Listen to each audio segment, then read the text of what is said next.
इस कार्यक्रम जी। को बढ़ाते हैं। और अन्नदा दीदी एक ऐसा नाम है जिन्होंने उम्र को पछाड़ दिया। अन्नदा दीदी एक ऐसा नाम है जिनकी त्वचा से उम्र का पता ही नहीं चलता। अन्नदा दीदी एक ऐसा नाम है जो साहित्य की रचना तो करती ही है, जो साहित्य की रचना तो करती ही है, लेकिन संगीत और नृत्य से सरोबोर है। इसलिए मैं इनको सरस्वती रूपा कहूंगी, सरस्वती का रूप कहूंगी, मैं प्रणाम करूंगी, चरण स्पर्श करूंगी कि अन्नदा दीदी इतनी ही सुंदर मनोरम हमको मधुर रस बिखेरती हुई, पुष्प सुमन की वर्षा करती हुई पटल पे बनी रहे।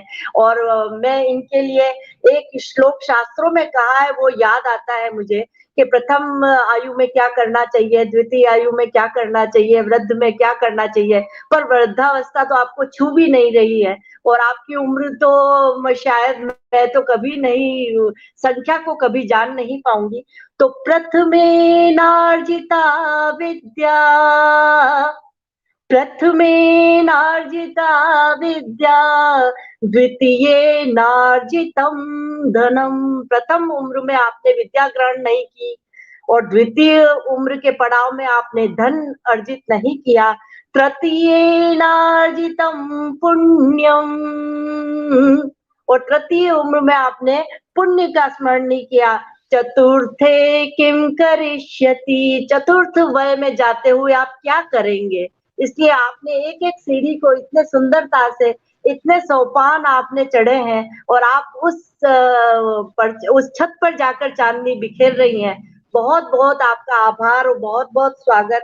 आप दिल्ली से हिंदी ऑनर्स किया था वर्षों पूर्व और विवाह के 26 वर्षों के पश्चात आपने सितार में एमए किया और उसके बाद नृत्य में, और 1961 में से ये लगातार लिख रही है। 1961 में मैं पैदा हुई थी, तो 60 साल से जिसका लेखन है, मैं आपको प्रणाम करती हूँ, बारंबार प्रणाम करती हूँ कि मेरी उम्र तो जब मैं पैदा ही नहीं हुई थी तब से आपका लेखन जारी है, तो मैं क्या कह सकती हूँ। सूरज को दीपक दिखाकर मैं अपने शब्दों से क्या बोल सकती हूँ। और एक और छोटी सी बात मुझे बहुत अच्छी लगी, 18 वर्ष की आयु में ही आपने एक फ्रेंच नॉवलिस्ट आंद्रे जिंद के उपन्यास का हिंदी में अनुवाद कर लिया था। तो जब आप प्रारंभ में ही पूत ना लखन पालने, हमारे गुजराती में कहावत है कि पूत के लखन पालने में ही दिख जाते हैं, तो वो सारी चीजें आपने की। बहुत सारे धारावाहिक के रूप में आपने साप्ताहिक हिंदुस्तान में रचनाएं की, वही पुस्तक बनकर आपके समक्ष आई। और ललित कलाओं में निष्णात है। ललित कला तो बहुत सारी है, चित्रकला है, ड्राइंग है, बटिक वर्क है, ऑयल एंड वाटर पेंटिंग है, और क्या क्या कहूँ। और इतनी दक्ष है, आकाशवाणी में अनेक वार्ताएं कर चुकी हैं, अनेक व्याख्यान अमेरिका में दे चुकी हैं। मैं आपको प्रणाम करती हूँ, स्वागत करती हूँ, आप पधारें और पटल को सुसज्जित करें। बहुत सारे लोग आपके इंतजार में हैं। प्रिय प्रिय अन्नदा दीदी, चरण स्पर्श। बहुत बहुत बहुत बहुत मेरा नमस्कार प्रमिला जी। मेरे पास शब्द नहीं है, इतना तो मुझे कहीं से भी इतनी मेरी योग्यता है, मुझे उनका इतना अधिक गुणगान नहीं किया गया था जो आज आपने किया है। ये मैं जानती हूँ कि आपका मेरे प्रति बहुत ममत्व है, मेरा स्नेह है, आदर है। खैर ये जो भी है, लेकिन मैं नतमस्तक होकर के ये सब आपको धन्यवाद देती हूँ और स्वीकार कर लेती हूँ, हालांकि मैं इस योग्य नहीं हूँ। तो चलिए मैं अपनी बात शुरू करती हूँ। और आपकी विनम्रता है। मैं शुरू कर सकती हूँ अपनी बात ना। तो बिल्कुल बिल्कुल। सबसे पहले तो मैजिक मैन एन चंद्रा जी के पटल पर माँ भारती साहित्यिक साधिकाओं का हिंदी रचना पर्व नामक विशाल आयोजन में मुझे भाग लेने का सुअवसर मिला है। इसके लिए मैं पटल के अध्यक्ष वरिष्ठ व्यंगकार आदरणीय हरीश नवल जी के प्रति अपना आभार व्यक्त करती हूँ। और वैसे तो मैं बता दूं कि मैं इस पटल पे कई बार आ चुकी हूँ और मुझे हमेशा इस पटल पर आकर बहुत बहुत अच्छा लगता है, बहुत आनंद आता है।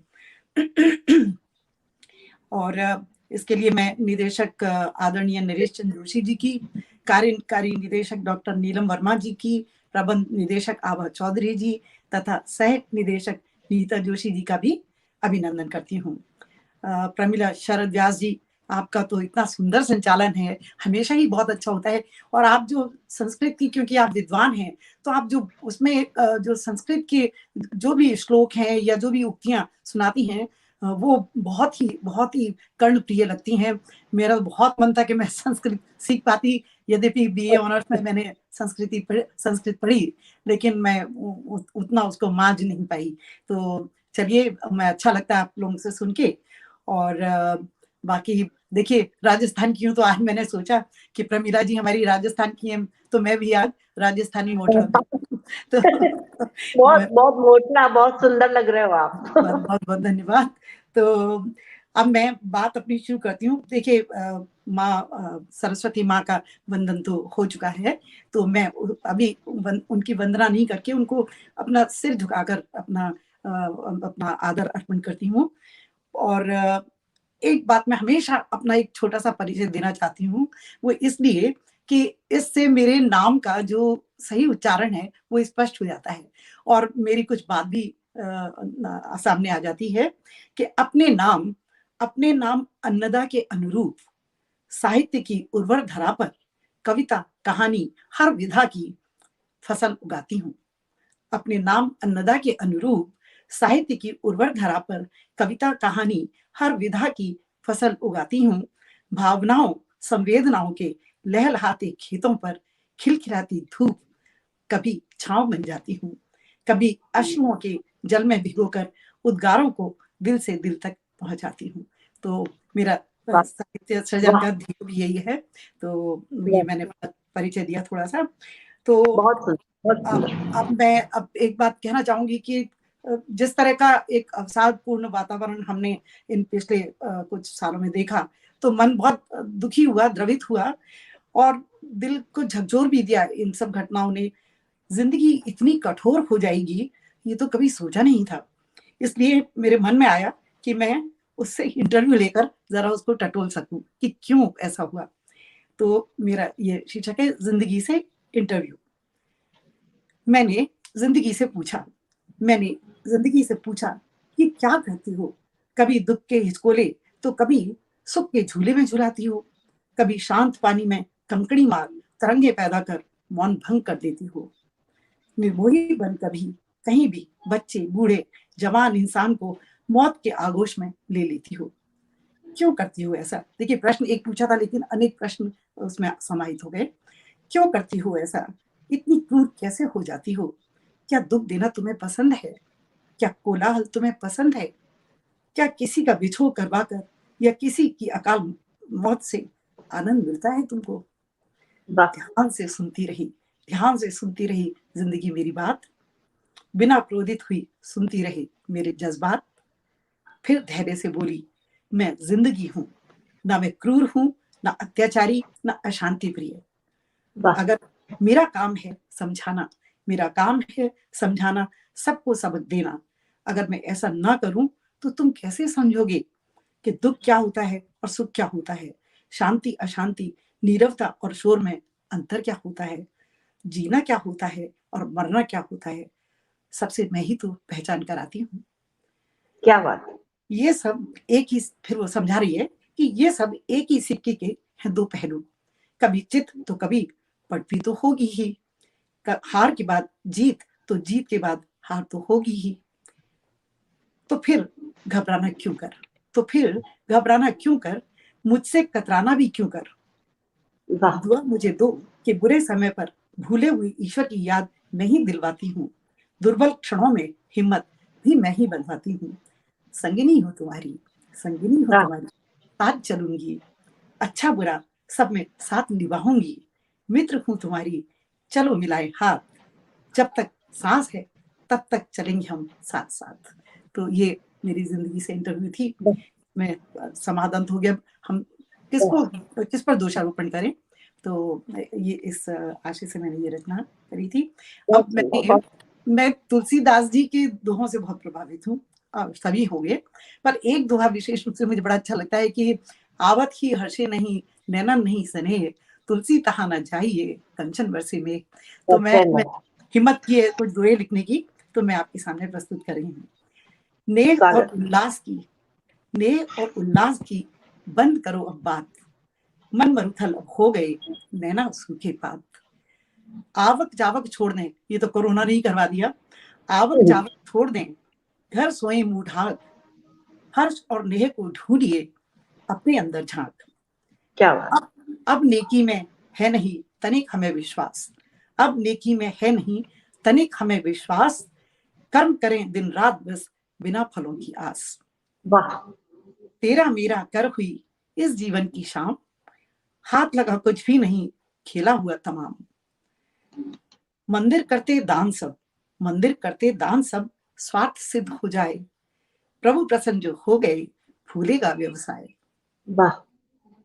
सुंदर तन को है चाहिए ऊपरी तामझाम, सुंदरी तन को चाहिए ऊपरी तामझाम, मन को सुंदर कीजिए लगे ना कोई दाम, मन को सुंदर कीजिए लगे ना कोई दाम। तन को खुला न राखिए, तन को खुला न राखिए, खा जाएंगे गिद्ध, तन को खुला न राखिए खा जाएंगे गिद्ध, मन को तंग न राखिए काम न होंगे सिद्ध, मन को तंग न राखिए काम न होंगे सिद्ध। तो ये है। और अब देखिए, शानदार शानदार, गजब गजब। धन्यवाद धन्यवाद। अहम अहम के बीच में छिड़ी जोर की जंग, अहम अहम के बीच में छिड़ी जोर की जंग, हाथ मलते ही रह गए गया ना कुछ भी संग। मैं हरीश नवल जी को देख रही हूँ। वाह वाह। अच्छा, हाँ जी, हरीश नवल जी हैं, डॉक्टर दमयंती शर्मा जी हैं, सबको काफी मेरा लोग। बहुत प्रणाम और स्नेह। दमयंती को मेरी बहन है। तो ईर्ष्या द्वेष कंचन जी हैं, कंचन जी है, विजय दत्ता जी हैं। चलिए मैं ये पूरा कर देती हूँ। ईर्ष्या द्वेष मद को उठा, ईर्ष्या द्वेष मद को उठा, रख ऊपर ताक, मन निर्मल हो जाएगा प्रेम उठेगा जाग। ये सब हटा देंगे आप तो प्रेम अपने आप जाग उठेगा। अब अंतिम है, बिना बुलाए ये आ गए, बिना, ये आप समझ जाएंगे, बहुत मजेदार है। बिना बुलाए ये आ गए, करे ना प्रस्थान, मन ही मन में पूछिए बस है यही निदान। जैसा कि होता है अक्सर। तो मेरे द्वैत है। और अब मैं, चलिए आपको अच्छे लगे, मैं ये बताना चाहती हूँ कि मेरे जीवन का 3/4 हिस्सा भारत में बीता है। और मुझसे कई बार पूछा भी जाता है कि आपको कैसा लगता है, क्या है। तो मैं तो एक बात कहती हूँ कि भले मैं कहीं भी रहूं, लेकिन अपने देश से जुड़ी रहती हूँ। और भारतीय नारी होने का तो मुझे बहुत गर्व है। मुझे तो लगता है भारतीय नारी जैसी नारी इस संसार में कहीं नहीं है। तो अधिक कुछ ना कहकर, भूमिका नहीं बांध रही ज्यादा क्योंकि समय कम है, तो मैं अपनी ये रचना सुनाना चाह रही हूँ कि अब उम्र की सांध्य बेला में आ बसी हूँ विदेश में, मन में लिए बिना पूर्वाग्रह और न कोई उलझन, सब कुछ छोड़ आई हूँ, बस साथ आया है मेरा मन, मेरा वतन। ये मन ही तो है बार बार खींच ले आता है, ये मन ही तो है जो बार बार खींच ले जाता है, वतन की पावन मिट्टी की पल पल याद दिलाता है। गर्व होता है हमें कि भारत देश हमारा है, मंदिर सा देवालय सा ये देश हमारा है। इसकी चौखट पर है माँ की असीम ममता, वात्सल्य पिता का और संबंधों की अटूट संपदा। इसी भारत भूमि ने रत्न दिए अनमोल हमें, बापू जैसे राष्ट्रपिता, महावीर बुद्ध और गुरु नानक, धीर गंभीर महापुरुष, सत्य अहिंसा के उपासक, शांति और मानव मूल्यों के संस्थापक, वसुधैव कुटुंबकम की परिकल्पना के पोषक, समूचे विश्व में अपनत्व के पाठ के उद्घोषक। वीरों की शौर्य गाथा है से है इतिहास भरा, देश की खातिर अपना सब जिन्होंने बलिदान दिया। तो ज्ञान विज्ञान, अब ये मेरा भारत है, ज्ञान विज्ञान तकनीक और ललित कला हर क्षेत्र में भारत ने विश्व में नाम किया है। देश हमारी ये अनमोल धरोहर संभाल रखें पास अपने सहेज कर, किसी तीर्थ से कम नहीं है मातृभूमि हमारी, इसके चरणों की धूल लगा अपने भाल पर, करते रहें सदा हम हृदय से इसका वंदन, मन में सदा बसाकर इसकी मूरत, जहां कहीं भी रहें कभी ना भूलें इसकी सूरत। और अंतिम दो लाइन है कि है मेरा भी ये संकल्प, और मैं उस पर चल भी रही हूँ, है मेरा भी ये संकल्प यहाँ विदेश में भारतीयता की मशाल जलाऊंगी। तो ये वाह, मेरी बहुत सुंदर, मेरी बहुत सुंदर, बहुत बहुत बहुत धन्यवाद। सुंदर। नीता जोशी जी आपको सुन रही हैं, अरे और आपके लाइव में पिलकेंद्र जी भाई साहब ना हो तो हाँ, उनका इंतजार था, और वो आपका स्वागत कर रहे हैं। बहुत और हमेशा मुझे प्रवासी काम आत्मा, कर देते हैं। क्या क्या संबोधन दिया है, मुझे बड़ा आनंद आया। आपको प्रणाम कर रहे हैं, प्रवासी भारतीय आत्मा का अभिवादन। तो आप भारतीय आत्मा नहीं, भारतीय स्त्री का प्रतिरूप है, सरस्वती का रूप है, वो मैंने पहले ही कहा। तो बहुत सारे लोग हैं जो हमारे साथ जुड़े हुए हैं, और आपको देखते ही मुझे था कि भाई साहब जरूर बाला साहेब, वो मेरे मौसा बाला जी हैं, साहेब, मौसा जी हाँ हैं जी जी, और अच्छा अच्छा, वो भी जुड़े हुए हैं 86 वर्ष के, 86 वर्ष के जी। हैं वो। ओहो, पटल तो आज मतलब बड़ा पवित्र और मंदिर मंदिर बन मैं गया है मैं शायद। मैं बहुत आभारी हूँ, मैं बहुत आभारी हूँ सबकी, और सबका बहुत हाँ, स्वागत करती हूँ और मन से सबको प्रणाम करती हूँ। वीना श्रीवास्तव जी भी हैं, अरे हरीश जी नवल, तो आपको शुरू से ही सादर नमस्ते। डॉक्टर अरे ज्योति पुंज जी भी हैं, वो हमारे उदयपुर के वरिष्ठ साहित्यकार हैं, वाह, वाह, और हमारे उदयपुर के हर एक हाँ, मैं बहुत छोटे से छोटे रचनाकार को मंच देने का काम करते हैं। बहुत पुष्पा जी हैं, बहुत पुष्पा कान्याल जी, धन्यवाद जी, विजय बहुत देठा जी, बहुत सारे लोग आपको सुन रहे हैं। दीदी, आप अपनी रचना जारी बहुत रखें, मैं मेरा ज्यादा समय नहीं लूंगी आपका। बिल्कुल, ये मेरा सौभाग्य है। स्वागत है मैं सबको हृदय से प्रणाम करती हूँ और नमन करती हूँ सबको। तो जी। अब देश की बात हो और शहीदों की बात नहीं हो, तो मैं अपने सैनिकों के बारे में कुछ कहना चाहती हूँ कि देश की स्वतंत्रता और अस्मिता पर सर्वस्व लुटाकर ये जाबाज शहीद हो जाते हैं। और वो तो उनके लिए तो मन में जो भाव हैं वो तो है ही, पर मैं उनके परिवार वालों का त्याग भी बहुत बड़ा मानती हूँ, उसको अनुकरणीय मानती हूँ। तो उन सभी को नमन करते हुए रचना प्रस्तुत कर रही हूँ कि ए जनक तुझे सलाम। राष्ट्रीय तिरंगे में लिपटा ताबूत, जिसमें नौजवान शहीद का शव निर्जीव है तो क्या देख पा रहा है अपनी बिलखती बेटी को, रोती हुई पत्नी माँ बहन को, सुन रहा है परिजनों का आर्तनाद, अश्रुओं को रोकते संयत पिता का मन ही मन प्रणाम। फिर भी आपका नाम? फिर भी ये हृदय विदारक दृश्य देखकर वो शहीद विचलित नहीं होता, क्योंकि फौज में जाने के पहले 9 भान था, बजे आप अंदेशा था तैयार किसी भी अनहोनी का। ये कोई आवाज आ रही है बीच में, किसी भी अनहोनी का। वो कटिबद्ध था रक्षा करने मातृभूमि के सम्मान का, दृढ़ प्रतिज्ञ था युद्ध में शत्रुओं के दांत खट्टे करने को, अंतिम सांस तक अपना सर्वस्व बलिदान करने को। इन सबके बदले मिलते हैं शहीदों को आश्वासन, परिवार का आपका नाम? संरक्षण, बच्चों की शिक्षा, विधवा मैं पत्नी बोल को व्यवसाय, नौजवान भाई को नौकरी, भविष्य में जीवन निष्कंटक बन सके, इसका पूरा दायित्व सरकार के जिम्मे। पर क्या सचमुच ऐसा होता है? क्या सचमुच हम उसकी शहादत का उचित मूल्यांकन कर पाते हैं? बड़े क्या बड़े बात। सत्ताधारी, बड़े बड़े, आज ये कटु सत्य है, तो बड़े बड़े सत्ताधारी, समाचार पत्र, टीवी की बड़ी बड़ी न्यूज चैनल, अवसरवादी राजनीतिज्ञ, सभी इस शहादत की आग में अपनी रोटियां सेकते नजर आते हैं। पर हम साधारण देशवासियों की आंखें उसके परिवारजन के करुण क्रंदन से नम हो जाती हैं। एक आशंका भयभीत कर जाती है कि क्या वास्तव में उसके परिवार का भरण पोषण पूरी ईमानदारी से किया जाएगा, या उसके पिता अपने हक के लिए इधर उधर भटकेंगे फिरेंगे, उसकी पत्नी मदद के लिए गुहार लगाती रह जाएगी, बच्चे अभावों में बचपन खो देंगे। तो नतमस्तक हूं, पर इन सब से बिल्कुल बेखबर जो पिता है शहीद का, उसके बारे में कह रही हूँ कि नतमस्तक हूं उस पिता को जो एक पुत्र खोकर भेज रहा है दूसरे बेटे को भी लड़ने सरहद पर। सलाम वाह, हमारा उनकी देशभक्ति से ओतप्रोत इस जज्बे को, सलाम हमारा इस शूरवीर की गौरवमयी शहादत को। तो ये मैंने कहा थोड़ा इस बारे में बात कर लूं, क्योंकि हमेशा ये विषय ऐसा है कि क्योंकि हमारे जो सैनिक हैं वो हमारी जिस तरह से रक्षा कर रहे हैं, तो वो सदा हमारे मन में और हमारे जहन में रहेंगे, और उनके प्रति हमारे अंदर एक बड़ी संवेदनशील भावनाएं उनके लिए जागृत होती हैं। बिल्कुल, बिल्कुल सही तो कहा। अब मैं, चलिए थोड़ा ये मैंने भारी आपने सुना दी, मैं आपने अब रस आपने परिवर्तन करती हूँ। अभी हाँ, समय है ना, करिए। है ना?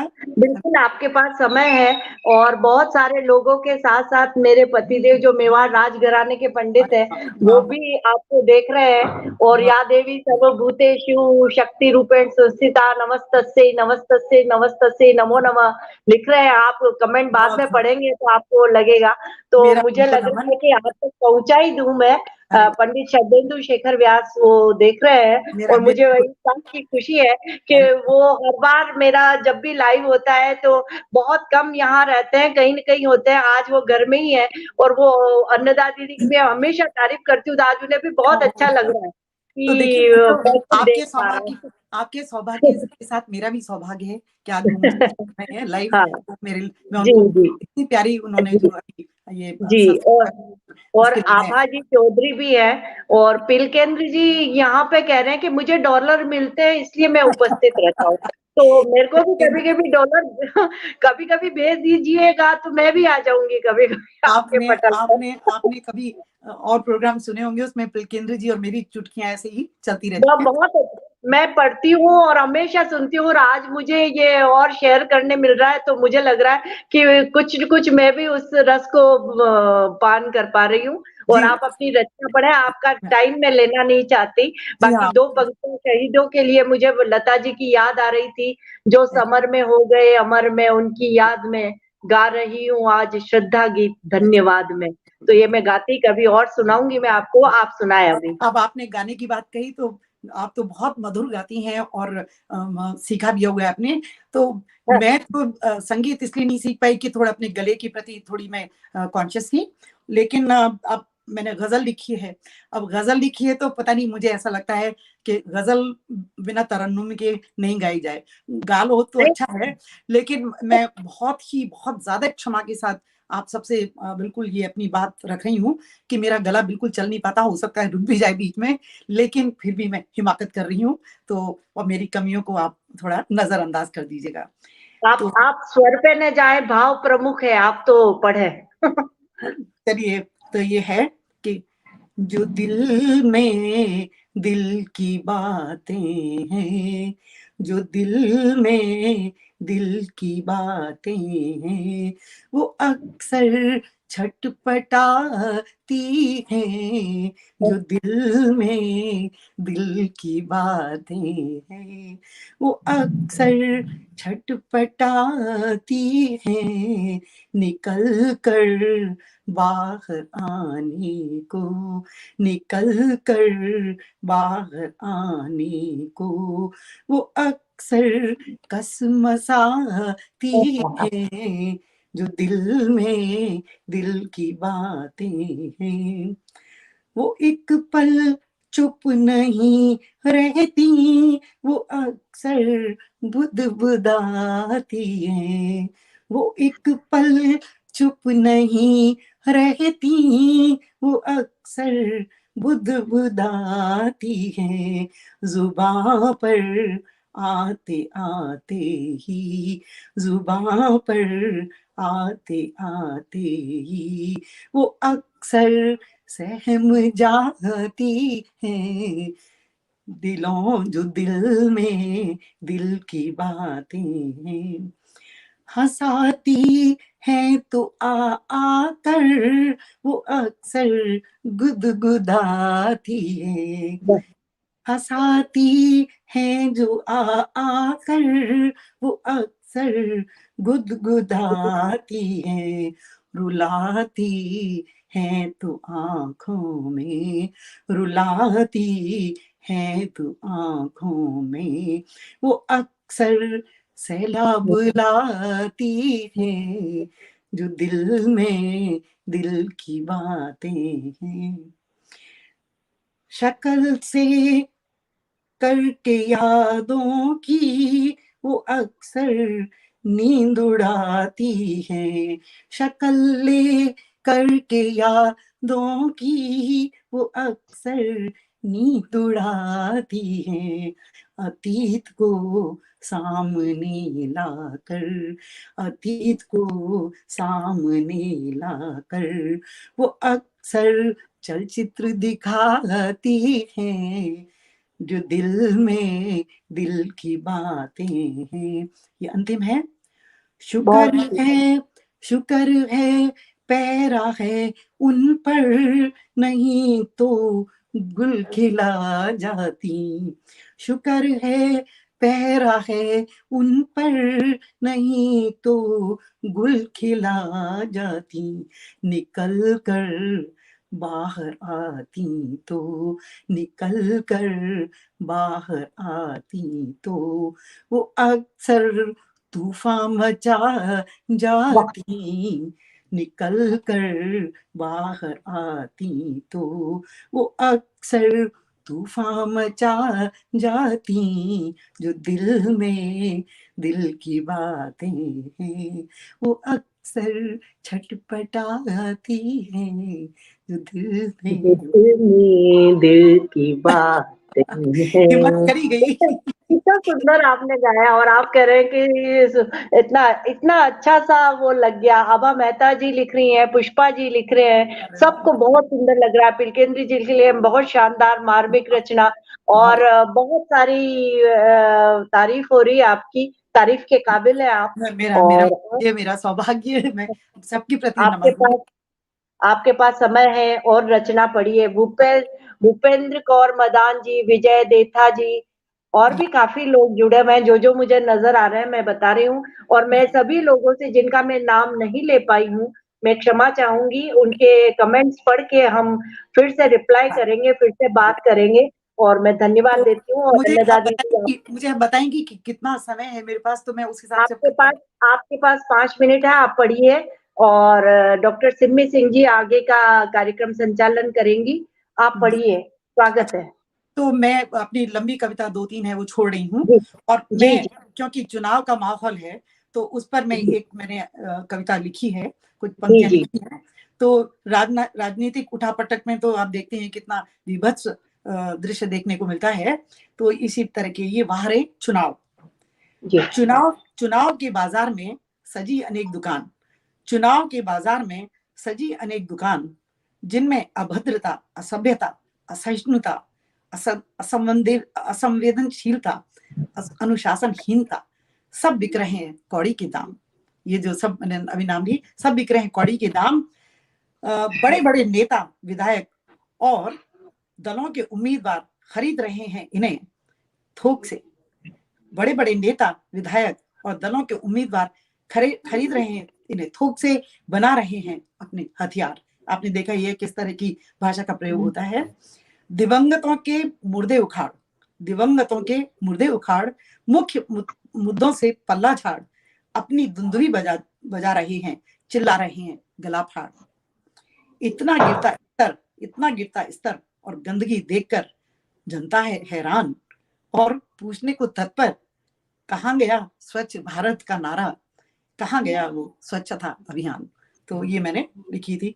मैं अब मैं आपको चलिए, तो मैं सोचती हूँ कि बहुत बहुत चीजें थी, लेकिन अब चलिए मैं क्योंकि समय नहीं है, तो मैं अब अपने, क्योंकि मेरी बहुत श्रद्धा है हिंदी में अपनी भाषा पर, तो मैं कुछ पंक्तियां इसके लिए सुनाना चाहती हूँ। भूमिका नहीं बांध रही हूँ कि वाणी में मिश्री घोलती हुई सी, हिंदी मेरी हिंदी, वाणी में मिश्री घोलती हुई सी, कानों में शंखनाद करती हुई सी, देवालयों का दिव्य रूप लिए, अलौकिकता का भव्य रूप लिए, अवतरित हुई है मेरे जीवन में हिंदी, रम गई मेरे जन्मते ही मुझ में हिंदी।